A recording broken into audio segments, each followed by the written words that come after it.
This is CNBC's live blog tracking developments on the war in Ukraine. See below for the latest updates. The fate of U.S. aid for Ukraine hangs in the balance.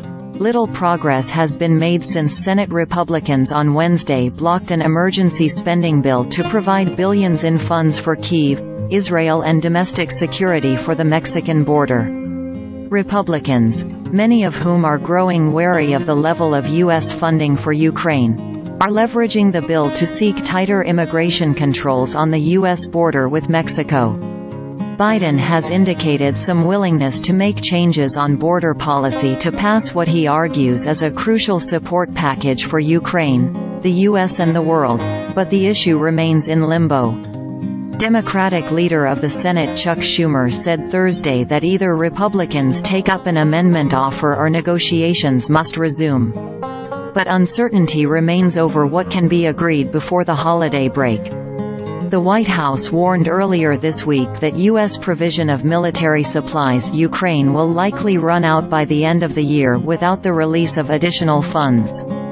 The bill includes $50 billion in security assistance as well as humanitarian and economic aid for Kyiv. In Ukraine, troops continue to fight to recapture territory and reinforce defensive lines as harsh winter conditions set in. Officials reported heavy Russian use of aerial attacks in eastern Ukraine, as well as the use of smaller attack groups in the intense struggle for the bombarded city of Avdiivka in the eastern Donetsk region, where losses on both sides are mounting. In his nightly address, Ukrainian President Volodymyr Zelensky thanked Japan for agreeing a $4.5 billion aid package for Ukraine, calling the country consistent and very principled in its support of our country and our people.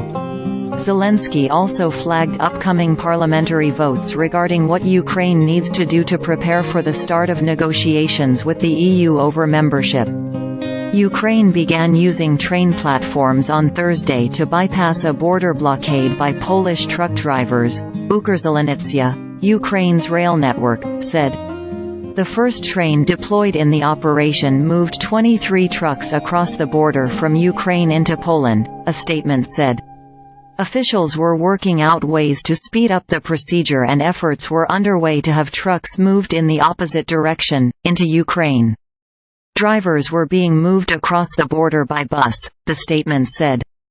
Polish truckers began blocking the main corridors into Ukraine last month in protests against the terms of EU access for Ukrainian lorries.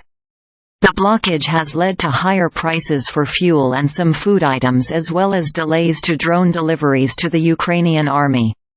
Valery Kachov, deputy director of the commercial department at Ukrainian Railways, earlier told Interfax Ukraine news agency that the train was loaded and ready to go. Kachov said the Ukrainian and Polish sides were currently harmonizing technical issues.